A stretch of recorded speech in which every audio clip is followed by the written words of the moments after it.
Here's an old guy insight. Do you remember, right? You know, I pause from time to time and I tell you that you need an old guy for a pastor.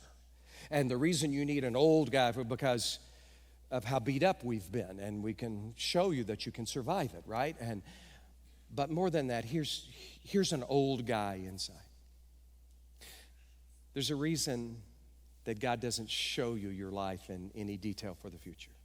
There's a reason.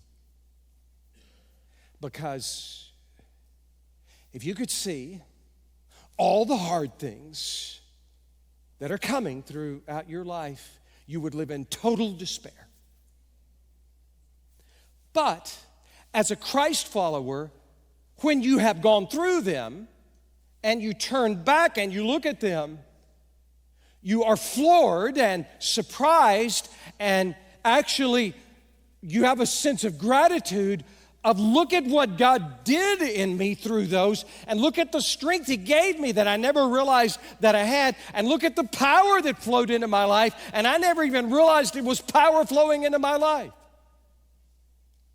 I was talking with a person the last few days who, in a single season of time recently, was diagnosed with cancer and then contracted COVID, and then was diagnosed with cancer a second time, and then had a heart attack and had to be resuscitated, and then contracted COVID again, and then was diagnosed with cancer for a third time. And she was joyful. Yeah, not stupidly optimistic, no clue of what's going on around her. She was quietly joyful that God had raised her up each time, that God had been her source, that God had been her power, that God had been all that she's needed, and now she can look back at her life and go, look what I've overcome. Why? Because Romans 8 is a reality in her life, that the life of Christ in her, and tribulation and distress and cancer and near death, doesn't shake her. Wouldn't you love that confidence in your life?